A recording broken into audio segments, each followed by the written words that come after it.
ਆਹਾ ਵਕਤ ਹੋ ਗਿਆ ਵੀ ਅੱਜ ਦਾ। ਮੈਂ ਬੜੀ ਤਾਂਗ ਨਾਲ ਇਹਦੀ ਇੰਤਜ਼ਾਰ ਕਰਦਾ। ਸੋ ਜੀ ਆਇਆਂ ਨੂੰ। ਅੱਜ ਤੁਸੀਂ ਮੇਰੇ ਨਾਲ 8ਵੀਂ ਵਾਰੀ ਸਾਂਝ ਪਾ ਰਹੇ ਹੋ। ਕੱਲ੍ਹ ਦੀ ਕੁਝ ਗੱਲਾਂ ਤੋਂ ਬਾਅਦ ਕੁਝ ਮਿੱਤਰਾਂ ਦੇ ਮੈਨੂੰ ਸੁਨੇਹੇ ਆਏ, ਖਾਸ ਕਰਕੇ ਉਹ ਮਿੱਤਰ ਜਿਹੜੇ 45-50 ਦੇ ਉੱਤੇ ਨੇ ਨਾ, ਜਿਹੜੇ ਬੁਢੇਪੇ ਵਿੱਚ ਕਦਮ ਪਾ ਰਹੇ ਨੇ, ਕਿ ਜੀ ਤੁਹਾਡੀਆਂ ਗੱਲਾਂ ਬੜੀਆਂ ਡਿਪਰੈਸ ਕਰ ਦਿੰਦੀਆਂ, ਕਈ ਵਾਰ ਬੜਾ ਡਰਾ ਦਿੰਦੀਆਂ ਨੇ, ਕਿਉਂਕਿ ਬੁਢੇਪੇ ਦੇ ਬਾਰੇ ਸਰੀਰਕ ਪੱਧਰ ਦੇ ਉੱਤੇ ਮੈਂ ਕੋਈ ਤੁਹਾਨੂੰ ਪੋਜ਼ੀਟਿਵ ਗੱਲ ਕੋਈ ਕਹਿ ਨਹੀਂ ਸਕਿਆ ਕਿ ਵੀ ਸਾਰਾ ਕੁਝ ਹੀ ਇੱਕ ਤਰੀਕੇ ਨਾਲ, ਕਿਉਂਕਿ ਡਾਊਨ ਹਿਲ ਦਾ ਰਸਤਾ ਹੈ ਅਤੇ ਅੰਤ ਵਿੱਚ ਉਹਦੇ ਨਾਲ ਮੌਤ ਵੀ ਹੁੰਦੀ ਹੈ। ਅਤੇ ਉਹ ਡਾਊਨ ਹਿਲ ਦੇ ਰਸਤੇ ਵਿੱਚ ਜੋ ਸਾਡੇ 'ਚ ਤਬਦੀਲੀਆਂ ਹੋਣੀਆਂ ਜਾਂ ਬਿਮਾਰੀਆਂ ਵੀ ਆਉਣ 'ਤੇ ਚਾਂਸ ਨੇ, ਉਹ ਜਿਹੜੀ ਹੈ ਉਹ ਵੀ ਡਰਾਉਣੀ ਚੀਜ਼ ਹੈ। ਅਤੇ ਉਸ ਤੋਂ ਬਾਅਦ ਮੌਤ ਜਿਹੜੀ ਹੈ ਸਭ ਤੋਂ ਵੱਧ ਡਰਾਉਣੀ ਹੈ।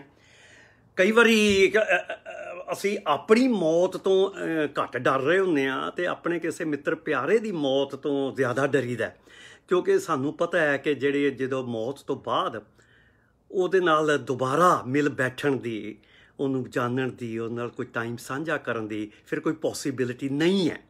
ਹਾਂਜੀ, ਇਹ ਅੰਦਰੋਂ ਸਾਨੂੰ ਪਤਾ ਹੈ। ਭਾਵੇਂ ਅਸੀਂ ਫਿਰ ਕਈ ਹੋਰ ਤਰੀਕੇ ਸਮਾਜ ਦੇ ਵਿੱਚ ਬਣੇ ਹੋਏ ਨੇ ਕਿ ਅਸੀਂ ਕਹੀਦਾ ਦੁਬਾਰਾ ਮਿਲਾਂਗੇ, ਹਾਂਜੀ, ਕਿਸੇ ਅਗਲੇ ਜਨਮ 'ਚ ਮੁਲਾਕਾਤ ਹੋਏਗੀ, ਜਾਂ ਜਿਵੇਂ ਵੀ ਉਹ ਜਿਹੜੀ ਮਿਲਣ ਦੀ ਤਾਂਘ ਹੈ ਨਾ, ਉਹ ਬੜੀ ਦਰਦ ਕਰਦੀ ਹੈ।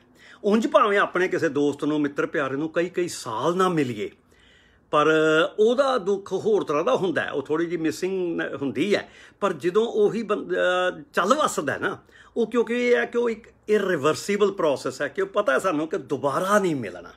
ਅਤੇ ਉਹਦੀ ਫਿਰ ਜਿਹੜੀ ਹੈ ਮਿਲ ਮੇਰੇ ਪ੍ਰੀਤਮ ਜੀਓ, ਮੈਂ ਖੜੀ ਨਿਮਾਣੀ, ਉਹ ਤਾਂਘ ਬੜੀ ਵੱਡੀ ਹੋ ਜਾਂਦੀ ਹੈ। ਅਤੇ ਉਹ ਹੈ ਬੜਾ ਵੱਡਾ ਡਰ, ਅਤੇ ਸਮਾਜ ਨੇ ਬੜੇ ਤਰੀਕੇ ਬਣਾਏ ਹੋਏ ਨੇ।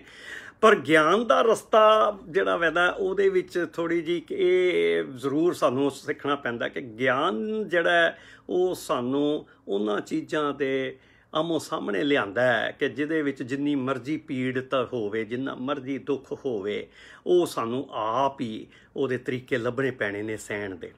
ਹਾਂਜੀ, ਭਾਵੇਂ ਉਹ ਸਮਾਜਿਕ ਹੋਣ, ਧਾਰਮਿਕ ਤਰੀਕੇ ਹੋਣ। ਅਤੇ ਗਿਆਨ ਮਾਰਗ ਇੱਕ ਇਹੋ ਮਾਰਗ ਹੈ, ਉਹ ਡਿਪਰੈਸ਼ਨ ਵੀ ਪੈਦਾ ਕਰਦਾ ਹੈ, ਕਿਉਂਕਿ ਜਿੰਨਾ ਤੁਸੀਂ ਵੱਧ ਜਾਣਦੇ ਹੋ ਨਾ ਕਿਸੇ ਸਬਜੈਕਟ ਬਾਰੇ, ਕਿਸੇ ਚੀਜ਼ ਬਾਰੇ, ਉਹ ਤੋਂ ਜ਼ਿਆਦਾ ਮਹਿਸੂਸ ਹੁੰਦਾ ਹੈ ਕਿ ਯਾਰ ਅਜੇ ਤਾਂ ਮੈਨੂੰ ਕੁਝ ਵੀ ਨਹੀਂ ਆਉਂਦਾ।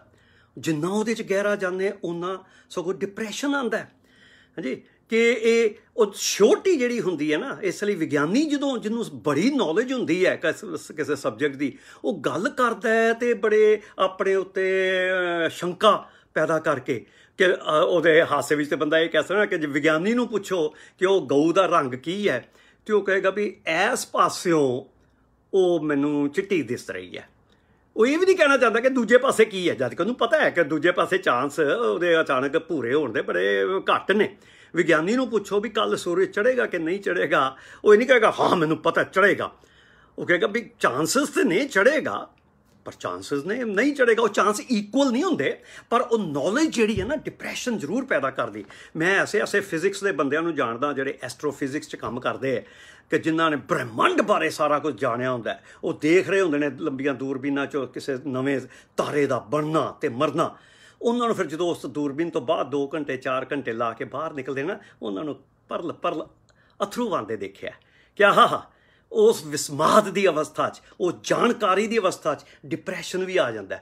ਮੈਂ ਜਦੋਂ ਕੋਈ ਬਹੁਤ ਵਧੀਆ ਪੇਂਟਿੰਗਸ ਦੇਖਦਾ, ਮੈਨੂੰ ਬੜਾ ਸ਼ੌਂਕ ਹੈ ਦੁਨੀਆ ਭਰ ਦੇ ਮਿਊਜ਼ੀਅਮ 'ਚ ਜਾ ਕੇ ਦੇਖਣਾ। ਆਮ ਤੌਰ 'ਤੇ ਲਗਭਗ ਹਰ ਵਾਰੀ ਹਰ ਮਿਊਜ਼ੀਅਮ 'ਚੋਂ ਜਦੋਂ ਮੈਂ ਬਾਹਰ ਨਿਕਲਦਾ ਨਾ, ਬੜਾ ਹੀ ਡਿਪਰੈਸ ਹੋਇਆ ਹੁੰਦਾ। ਬੜੀ ਹੈਰਾਨੀ ਦੀ ਗੱਲ ਹੈ ਕਿ ਮਜ਼ੇਦਾਰ ਤਾਂ ਹੁੰਦੀ ਉਹ ਇਹ ਕਿ ਵੀ ਅੱਛਾ ਐਸਾ ਮਹਾਨ ਕੰਮ ਮਨੁੱਖਾਂ ਨੇ ਕੀਤਾ, ਮੈਂ ਤਾਂ ਕੁਝ ਵੀ ਨਹੀਂ, ਮੈਂ ਤਾਂ ਤੁੱਛ ਹੀ ਹਾਂ, ਮੈਂ ਤਾਂ ਕੱਖ ਵੀ ਨਹੀਂ ਕਰਨ ਜੋਗਾ। ਪਰ ਫਿਰ ਉਹਦੇ ਵਿੱਚੋਂ ਮਿਲਦਾ ਹੌਸਲਾ ਕਿ ਹਾਂ ਉਹ ਵੀ ਮਨੁੱਖ ਸਨ, ਮੈਂ ਵੀ ਮਨੁੱਖ ਹਾਂ, ਮੇਰੇ ਕੋਲ ਵੀ ਇੰਨੀ ਪੋਟੈਂਸ਼ੀਅਲ ਹੈਗਾ, ਸ਼ਕਤੀ ਹੈਗੀ ਹੈ ਕਿ ਮੈਂ ਵੀ ਚਾਹਾਂ ਅਤੇ ਬੜੇ ਵੱਡੇ ਕੰਮਾਂ ਵਿੱਚ ਸ਼ਾਇਦ ਆਪਣਾ ਯੋਗਦਾਨ ਪਾ ਸਕਦਾ। ਇਸ ਲਈ ਗਿਆਨ ਮਾਰਗ ਨੇ ਤਾਂ ਡਿਪਰੈਸ਼ਨ ਲਿਆਉਣਾ ਹੀ ਲਿਆਉਣਾ ਜੇ, ਪਰ ਅਤੇ ਡਰ ਵੀ ਪੈਦਾ ਕਰਨਾ ਜੇ।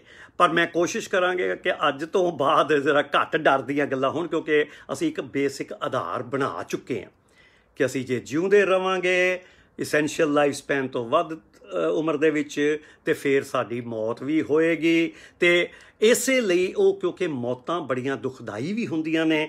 ਤੇ ਜਿਹੜਾ ਮੈਂ ਸਵਾਲ ਆਪਣੇ ਦੂਜੇ ਕਿ ਤੀਜੇ ਲੈਕਚਰ 'ਚ ਕੀਤਾ ਸੀ ਕਿ ਜਦੋਂ ਮੇਰਾ ਬਜ਼ੁਰਗ ਪਿਤਾ ਕਹਿੰਦਾ ਮੇਰੇ 17 ਸਾਲ ਦੇ ਭਤੀਜੇ ਦੀ ਮੌਤ ਉੱਤੇ ਕਿ ਉਹਦੀ ਮੌਤ ਬੜੀ ਗਲਤ ਹੋਈ ਹੈ, ਕਿ ਕੁਵੇਲੇ ਦੀ ਹੋਈ ਹੈ, ਜੇ ਉਹ ਮਰ ਜਾਂਦੇ ਤੇ ਠੀਕ ਹੁੰਦਾ। ਤੇ ਉਹ ਵੀ ਉਹਨਾਂ ਦਾ ਕਹਿਣ ਦਾ ਤਰੀਕਾ ਸੀ, ਕਿਉਂਕਿ ਉਹ ਜਿਹੜੀ ਕੁਵੇਲੇ ਦੀ ਮੌਤ ਹੈ, ਜਵਾਨੀ ਦੀ ਮੌਤ ਹੈ, ਉਸ ਪੋਟੈਂਸ਼ੀਅਲ ਦੀ ਐਬਸੈਂਸ ਦੀ ਮੌਤ ਹੈ ਕਿ ਇਸ ਜ਼ਿੰਦਗੀ ਨੇ ਤੇ ਹਾਲੀ ਪ੍ਰਫੁੱਲਤ ਹੋਣਾ ਸੀ, ਹਾਲੀ ਇਹਦੇ ਪੋਟੈਂਸ਼ੀਅਲ ਸਾਡੇ ਸਾਹਮਣੇ ਆਣੇ ਸੀ। ਸਾਨੂੰ ਨਹੀਂ ਪਤਾ ਕਿ ਉਹਨੇ ਕੀ ਕੀ ਕਰ ਸਕਦਾ ਸੀ। ਪਰ ਇੱਕ ਬਜ਼ੁਰਗ ਬੰਦਾ, 86 ਸਾਲ ਦਾ ਬੰਦਾ, ਉਹ ਕਹਿੰਦਾ ਸ਼ਾਇਦ ਮੇਰੇ ਹਾਲੀ ਹੁਣ ਪੋਟੈਂਸ਼ੀਅਲਸ ਲਿਮਿਟਿਡ ਹੋ ਗਏ ਹੋਏ ਨੇ।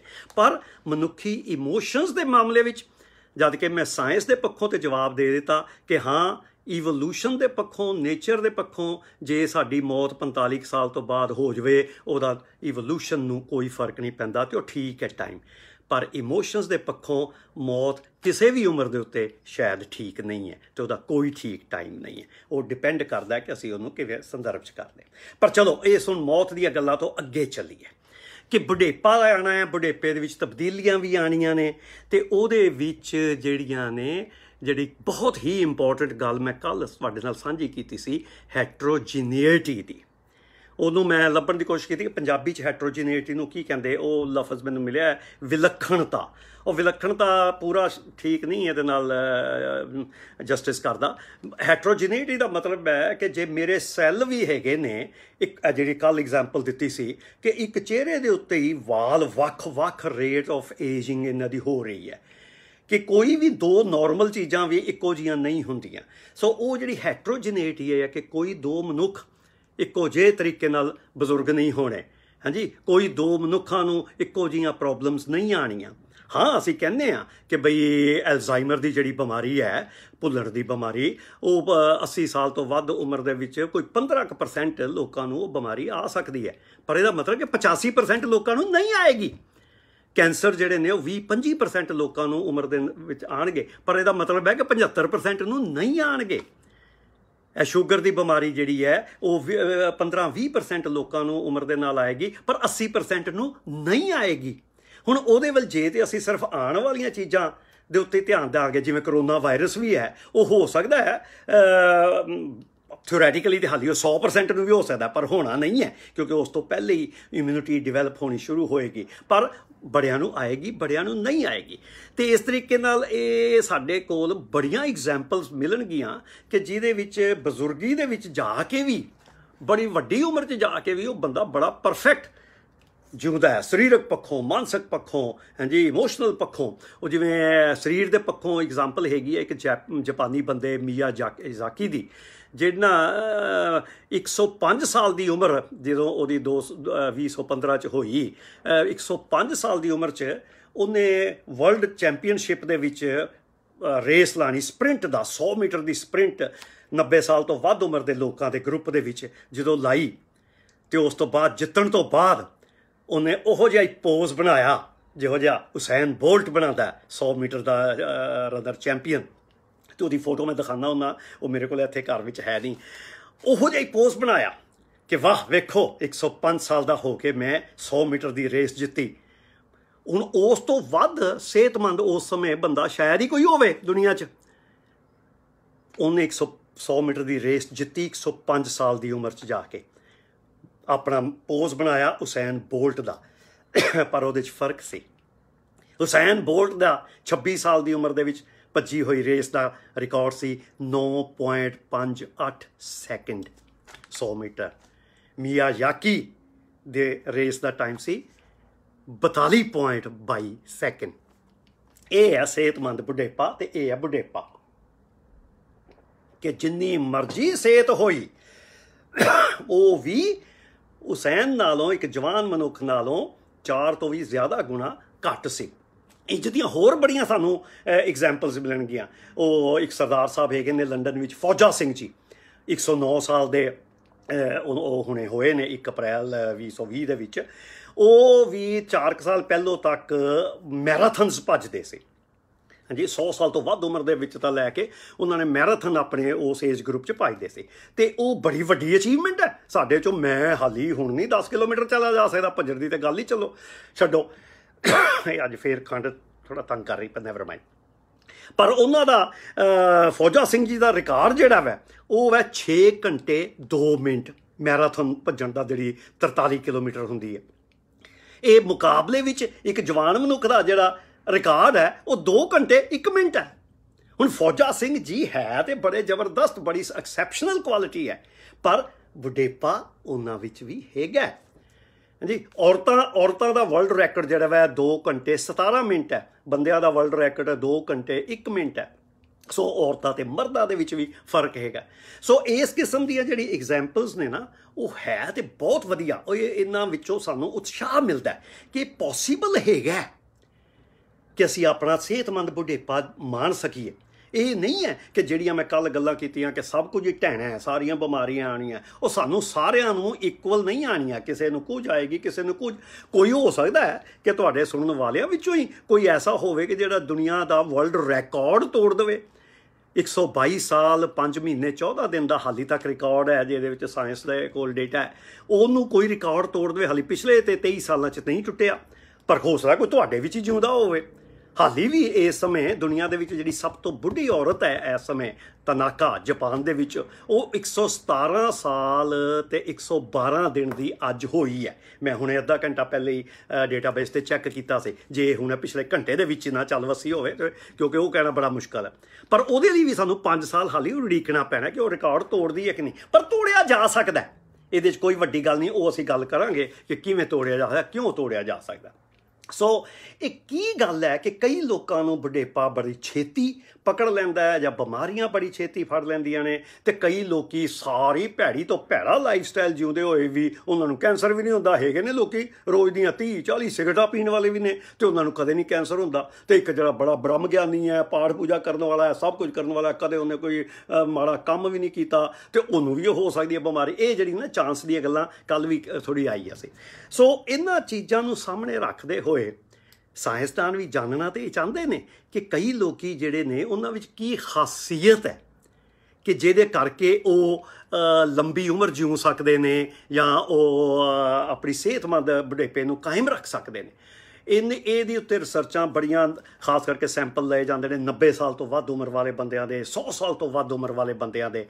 ਇਹਦੇ ਵਿੱਚ ਇੱਕ ਮੈਸੇਜ ਆ ਗਿਆ, ਉਹਨੂੰ ਮੈਂ ਕੱਟਾਂ। ਸੋ ਕਿ ਉਹਨਾਂ ਦੇ ਵਿੱਚ ਕੋਈ ਖਾਸ ਇਹੋ ਜਿਹੇ ਕੈਮੀਕਲਸ, ਕੁਝ ਇਹੋ ਜਿਹੇ ਜੀਨਸ ਹੈਗੇ ਨੇ ਕਿ ਜਿਹਦੇ ਕਰਕੇ ਉਹ ਉਹਨਾਂ ਦੀ ਉਮਰ ਲੰਬੀ ਹੁੰਦੀ ਹੈ। ਇਹਨੂੰ ਕਹਿੰਦੇ ਕੋਰਿਲੇਸ਼ਨਲ ਸਟੱਡੀਜ਼, ਕਿ ਕਿਹੜੀ ਚੀਜ਼ ਹੈ, ਕਿਹੜੀ ਤੁਹਾਡੇ ਸਰੀਰ ਦੀ ਚੀਜ਼ ਜਾਂ ਤੁਹਾਡੇ ਅੰਦਰੂਨੀ ਜਾਂ ਬਾਹਰੀ, ਫਿਰ ਮਾਨਸਿਕ ਗੱਲਾਂ ਵੀ ਆਉਂਦੀਆਂ ਜਿਹੜੀ ਤੁਹਾਨੂੰ ਲੰਬੀ ਉਮਰ ਦਿੰਦੀਆਂ ਨੇ। ਜਿਵੇਂ ਬੇਸਿਕ ਸਰੀਰ ਦੇ ਪੱਧਰ 'ਤੇ ਇਹ ਦੇਖਿਆ ਗਿਆ ਕਿ ਜਿਹੜੇ ਖਬਚੂ ਨੇ, ਜਨਮ ਤੋਂ ਹੀ ਖਬਚੂ ਨੇ, ਉਹ ਜਦੋਂ ਯੰਗ ਪਾਪੂਲੇਸ਼ਨ ਹੁੰਦੀ ਹੈ ਨਾ ਕਿ 15-20 ਸਾਲ ਦੀ ਉਮਰ ਦੇ ਵਿੱਚ ਕਿਸੇ ਵੀ ਪਾਪੂਲੇਸ਼ਨ 'ਚ 10% ਲੋਕੀ ਖਬਚੂ ਹੁੰਦੇ ਨੇ। ਪਰ ਜਦੋਂ ਜੇ 80 ਸਾਲ ਤੋਂ ਵੱਧ ਉਮਰ ਵਾਲੀ ਪਾਪੂਲੇਸ਼ਨ ਨੂੰ ਚੈੱਕ ਕੀਤਾ ਜਾਏਗਾ ਨਾ, ਉਹਦੇ ਵਿੱਚ ਜਾ ਕੇ ਉਹ 3 ਜਾਂ 4% ਖਬਚੂ ਹੀ ਰਹਿ ਜਾਂਦੇ ਨੇ। ਹੁਣ ਇਹਦੇ ਨਾਲ ਇਹ ਕਹਿੰਦਾ ਜਿਵੇਂ ਖਬਚੂਆਂ ਦੀ ਜ਼ਿੰਦਗੀ ਸੱਜੇ ਹੱਥ ਵਾਲਿਆਂ ਨਾਲੋਂ ਘੱਟ ਹੁੰਦੀ ਹੈ। ਇਹਦਾ ਕੋਈ ਸਾਡੇ ਕੋਲ ਸਾਇੰਟੀਫਿਕ ਰੀਜ਼ਨ ਨਹੀਂ ਹੈ, ਕੋਰਿਲੇਸ਼ਨ ਹੈ, ਇਹਦੇ ਬੜੇ ਰੀਜ਼ਨ ਨੇ। ਹਾਂਜੀ, ਇੰਝ ਹੀ ਹੋਰ ਦੇ ਬੜੇ ਕੋਰਿਲੇਸ਼ਨ ਬਣੇ ਹੋਏ ਨੇ ਕਿ ਬਲੱਡ ਟਾਈਪ ਕਿਹੜੇ ਦੀ ਉਮਰ ਦੂਜੇ ਨਾਲੋਂ ਪਾਪੂਲੇਸ਼ਨ ਲੈਵਲ 'ਤੇ ਵੱਧ ਜਾਂ ਘੱਟ ਹੁੰਦੀ ਹੈ। ਇੰਝ ਹੀ ਸਮਾਜਿਕ ਕਾਰਨ ਨੇ। ਕਈ ਸਮਾਜਿਕ ਕਾਰਨਾਂ ਦੇ ਵਿੱਚ ਇੱਕ ਤਾਂ ਸਭ ਤੋਂ ਵੱਡਾ ਕਾਰਨ ਇਹ ਹੈਗਾ ਕਿ ਜੇ ਤੁਹਾਡੇ ਮਾਂ ਪਿਓ ਦੀ ਉਮਰ ਲੰਬੀ ਹੈ ਜਾਂ ਤੁਹਾਡੇ ਦਾਦੇ ਦਾਦੀ ਨਾਨੀ ਖਾਸ ਕਰਕੇ ਗ੍ਰੈਂਡ ਪੇਰੈਂਟਸ ਦੀ ਉਮਰ ਹੈ, ਤੇ ਤੁਹਾਡੇ ਵੀ ਚਾਂਸ ਨੇ ਕਿ ਤੁਹਾਡੀ ਵੀ ਉਮਰ ਲੰਬੀ ਹੋਵੇ, ਤੇ ਉਹ ਚਾਂਸ 25% ਦਾ ਤੁਹਾਨੂੰ ਫਾਇਦਾ ਦਿੰਦੇ ਨੇ। ਇੰਝ ਹੀ ਸਮਾਜਿਕ ਕਾਰਨਾਂ ਕਰਕੇ ਇਹ ਦੇਖਿਆ ਗਿਆ ਕਿ ਜਿਨ੍ਹਾਂ ਨੇ ਉੱਚੀ ਪੜ੍ਹਾਈ ਕੀਤੀ ਹੈ, ਯੂਨੀਵਰਸਿਟੀ ਲੈਵਲ ਦੀ ਪੜ੍ਹਾਈ ਕੀਤੀ ਹੈ, ਉਹਨਾਂ ਦੀ ਬਾਕੀ ਪਾਪੂਲੇਸ਼ਨ ਦੇ ਮੁਕਾਬਲੇ ਦੇ ਨਾਲੋਂ ਕਈ ਵਾਰ 6-7 ਸਾਲ ਦਾ ਉਮਰ ਦਾ ਫਰਕ ਐਵਰੇਜ ਦਾ ਪੈਂਦਾ ਹੈ। ਇੰਝ ਹੀ ਇਕਨੋਮਿਕ ਸਿਚੁਏਸ਼ਨ ਦਾ ਤੁਹਾਡੇ ਕੋਲ ਇਹ ਸਾਰੀਆਂ ਚੀਜ਼ਾਂ ਫਿਰ ਜੁੜਨੀਆਂ ਸ਼ੁਰੂ ਹੋ ਜਾਂਦੀਆਂ ਕਿ ਤੁਹਾਨੂੰ ਪੜ੍ਹਾਈ ਆਪਣੇ ਬਾਰੇ ਕਿਵੇਂ ਜਾਣਕਾਰੀ ਦਿੰਦੀ ਹੈ, ਤੁਹਾਡੀ ਓਪਰਚੁਨਿਟੀਜ਼ ਵਧਾਉਂਦੀਆਂ ਨੇ, ਤੁਹਾਡੇ ਕੋਲ ਪੈਸਾ ਜਿਹੜਾ ਵਾ ਤੁਹਾਨੂੰ ਸਿਹਤ ਸੰਭਾਲਦੇ। ਇਸ ਗੱਲ ਨੂੰ ਹਾਲੀ ਅਸੀਂ ਇਹਦੇ 'ਚ ਨਹੀਂ ਚਾਹੁੰਦੇ, ਕਿਉਂਕਿ ਇਹ ਜਿਹੜੀਆਂ ਚੀਜ਼ਾਂ ਨੇ ਹੈ ਬੜੀਆਂ ਜ਼ਰੂਰੀ ਜਾਣਨੀਆਂ। ਪਰ ਇਹਦੇ ਵਿੱਚ ਫਿਰ ਆ ਜਾਂਦਾ ਕਿ ਕੋਈ ਉਹ ਸੀਕਰਟ ਕੀ ਹੈ ਲੰਬੀ ਉਮਰ ਦਾ, ਇਹਦੇ ਬਾਰੇ ਮੈਂ ਜ਼ਰੂਰ ਇੱਕ ਖਾਸ ਗੱਲ ਕਰਨੀ ਚਾਹੁੰਦਾ, ਕਿਉਂਕਿ ਜਦੋਂ ਵੀ ਕਿਸੇ 100 ਸਾਲ ਦੀ ਉਮਰ ਦੇ ਬੰਦੇ ਨੂੰ ਕੋਈ ਜਰਨਲਿਸਟ ਇੰਟਰਵਿਊ ਕਰਦਾ ਨਾ, ਜਾਂ ਜਿਹਨੇ ਕੋਈ ਨਵਾਂ ਰਿਕਾਰਡ ਤੋੜਿਆ ਹੋਵੇ ਤੇ ਵੀ 110 ਸਾਲ ਦੇ ਹੋ ਗਏ ਜੀ, ਤੁਸੀਂ ਦੱਸਦਾ what is the secret of your life. ਹੁਣ ਮੇਰੇ ਹਿਸਾਬ ਸਿਰ ਨਾ ਇਸ ਤੋਂ ਵੱਡਾ ਮੂਰਖਤਾਨਾ ਸਵਾਲ ਹੀ ਕੋਈ ਨਹੀਂ ਹੈਗਾ, ਕਿਉਂਕਿ ਜਵਾਬ ਪਤਾ ਕਿਹੋ ਜਿਹੇ ਮਿਲਦੇ ਨੇ। ਜਦੋਂ 122 ਸਾਲ ਵਾਲੀ ਰਿਕਾਰਡ ਹੋਲਡਰ 120 ਦੀ ਸੀ, ਉਹਨੂੰ ਇਹੀ ਸਵਾਲ ਕਿਸ ਨੇ ਪੁੱਛਿਆ, madam what is the secret of your life, ਤਾਂ ਉਹਨੇ ਪਤਾ ਕੀ ਦੱਸਿਆ, ਕਹਿੰਦੀ ਮੈਨੂੰ ਲੱਗਦਾ ਕਿ ਸੀਕ੍ਰੇਟ ਜਦੋਂ ਮੈਂ 11 ਸਾਲ ਦੀ ਸਾਂ ਨਾ, ਉਦੋਂ ਤੋਂ ਮੈਂ ਇੱਕ ਰੋਜ਼ ਸਿਗਾਰ ਪੀਣੀ ਸ਼ੁਰੂ ਕੀਤੀ ਤੇ ਉਹ ਮੈਂ 110 ਸਾਲ ਦੀ ਉਮਰ ਤੱਕ ਪੀਂਦੀ ਰਹੀ। ਪਰ ਉਦੋਂ 110 ਸਾਲ ਦੀ ਉਮਰ 'ਚ ਜਾ ਕੇ ਮੈਨੂੰ ਡਾਕਟਰ ਨੇ ਕਿਹਾ ਕਿ ਨਹੀਂ ਤੂੰ ਬੜੀ ਬੁੱਢੀ ਹੋ ਗਈ ਹੈ, ਹੁਣ ਤੂੰ ਇਹ ਨਾ ਪੀਆ ਕਰ। ਕਹਿੰਦੇ ਲੋ ਅਗਲੇ 10 ਸਾਲਾਂ 'ਚ ਚੱਲ ਵਸੀ। ਇਹ ਹਾਸੋ ਹੀ ਨਹੀਂ ਲੱਗਦੀ ਇਹ ਗੱਲ, ਪਰ ਸੱਚੀ ਜਵਾਬ ਹੈ। ਇੰਝ ਹੀ ਇੱਕ ਦੂਜੀ ਔਰਤ ਨੂੰ 4 ਸਾਲ ਪਹਿਲੇ ਜਦੋਂ 117 ਸਾਲ ਦੀ ਸੀ ਤੇ ਉਸ ਤੋਂ ਅਗਲੇ ਸਾਲ ਫਿਰ ਚੱਲ ਵੀ ਵਸੀ ਸੀ, ਉਹਨੂੰ ਪੁੱਛਿਆ what is the secret of your life, ਤੇ ਉਹ ਕਹਿੰਦੀ ਮੈਨੂੰ ਲੱਗਦਾ ਹੈ ਕਿ ਮੈਂ 12-13 ਸਾਲ ਦੀ ਉਮਰ 'ਚ ਰੋਜ਼ ਸਵੇਰੇ ਉੱਠ ਕੇ ਨਾ 2 ਕੱਚੇ ਅੰਡੇ ਖਾਂਦੀ ਸਾਂ, ਤੇ ਉਹੀ ਮੈਂ ਹਾਲੀ ਵੀ ਖਾਂਦੀ ਹਾਂ, ਤੇ ਉਹੀ ਸੀਕ੍ਰੇਟ ਹੋਏਗਾ। ਹੁਣ ਇਹਦਾ ਕੀ ਮਤਲਬ ਕਿ ਤੁਸੀਂ ਸਾਰੇ ਸ਼ੁਰੂ ਕਰ ਦਿਓ ਅੰਡੇ ਖਾਣੇ, ਕੱਚੇ ਅੰਡੇ ਨਹੀਂ। ਇਹ ਜਿਹੜੇ ਨੇ ਨਾ ਕੱਲੇ ਕੱਲੇ ਇੰਡੀਵਿਜੂਅਲ ਦੇ ਜਵਾਬ, ਇਹ ਬੜੇ ਇੱਕ ਇੰਪੋਰਟੈਂਟ ਪੁਆਇੰਟ ਨੂੰ ਰੈਫਰ ਕਰਦੇ ਨੇ, ਉਹਨੂੰ ਮੈਂ ਹੁਣੇ ਉਹਦੇ ਵੱਲ ਪੁੱਜਾਂਗਾ ਕਿ ਇਹ ਸਵਾਲ ਹੀ ਆਪਣੇ ਆਪ 'ਚ ਗਲਤ ਹੈ ਕਿ ਤੁਹਾਡਾ ਸੀਕ੍ਰੇਟ ਆਫ ਲਾਈਫ ਕੀ ਹੈ। ਕਿਉਂਕਿ ਜਿਹੜੀ ਮੈਂ ਕੱਲ ਹੈਟਰੋਜੀਨੇਟੀ ਦੀ ਗੱਲ ਕੀਤੀ ਨਾ, ਹੈਟਰੋਜੀਨੇਟੀ ਦਾ ਮਤਲਬ ਹੀ ਇਹ ਹੀ ਹੈ ਕਿ ਕੋਈ ਦੋ ਮਨੁੱਖ ਇੱਕੋ ਤਰੀਕੇ ਨਾਲ ਬੁੱਢੇ ਨਹੀਂ ਹੁੰਦੇ। ਇਹ ਜਿਹੜੀ ਸਾਡੀ ਆਪੋ ਆਪਣੀ ਲਾਈਫ ਸਟੋਰੀ ਹੈ ਨਾ, ਇਹ ਬੜੀ ਯੂਨੀਕ ਹੈ। ਇਸੇ ਲਈ ਇਹਨੂੰ ਸੋਸ਼ੀਓਲੋਜੀ ਵਾਲਿਆਂ ਨੇ ਬੜੀ ਅੱਛੀ ਰਿਸਰਚ ਕੀਤੀ ਹੋਈ ਹੈ ਕਈ ਦੇਸ਼ਾਂ ਦੇ ਵਿੱਚ, ਕਿ ਬਜ਼ੁਰਗਾਂ ਨੂੰ ਪੁੱਛਣਾ ਕਿ ਤੁਹਾਡਾ ਸੀਕ੍ਰੇਟ ਕੀ ਹੈ ਲੰਬੀ ਉਮਰ ਦਾ, ਤੇ ਪਤਾ ਕਿਹੋ ਜਿਹੇ ਜਵਾਬ ਆਏ ਨੇ। ਜੇ ਇੱਕ ਨੇ ਕਿਹਾ ਮੈਂ ਸਾਰੀ ਉਮਰ ਨਾਲ ਵੈਜੀਟੇਰੀਅਨ ਰਿਹਾ, ਅਸੀਂ ਕਹਿੰਦੇ ਵਾਹ ਵੈਜੀਟੇਰੀਅਨ ਦੇ ਨਾਲ ਲੰਬੀ ਉਮਰ ਹੁੰਦੀ, ਤੇ ਦੂਜਾ ਕਹਿੰਦਾ ਮੈਨੂੰ ਸਬਜ਼ੀ ਭਾਜੀ ਤੋਂ ਇੰਨੀ ਨਫ਼ਰਤ ਹੈ ਕਿ ਮੈਂ ਸਿਰਫ ਤੇ ਸਿਰਫ ਮੀਟ ਦੇ ਸਿਰ ਤੇ ਹੀ ਜਿਉਂਦਾ। ਇੱਕ ਕਹਿੰਦਾ ਮੈਂ ਸਾਰੀ ਉਮਰ ਕਦੇ ਵਿਆਹ ਨਹੀਂ ਕਰਾਇਆ, ਦੂਜਾ ਕਹਿੰਦਾ ਕਿ ਮੈਂ 5 ਕਿ 6 ਵਿਆਹ ਕਰਾਏ ਨੇ, ਉਹਦੇ ਕਰਕੇ ਮੇਰੀ ਲੰਬੀ ਉਮਰ ਹੋਈ ਹੈ। ਇੱਕ ਕਹਿੰਦਾ ਕਿ ਮੈਂ ਤੇ ਰੋਜ਼ ਕਸਰਤ ਕਰਦਾ, ਆਪਣੇ ਆਪ ਨੂੰ ਸੰਭਾਲ ਕੇ ਰੱਖਣਾ, ਮੈਂ ਇਹ ਕਰਦਾ। ਦੂਜਾ ਕਹਿੰਦਾ ਮੇਰੇ ਕੋਲੋਂ ਨਹੀਂ ਕਸਰਤ ਹੁੰਦੀ।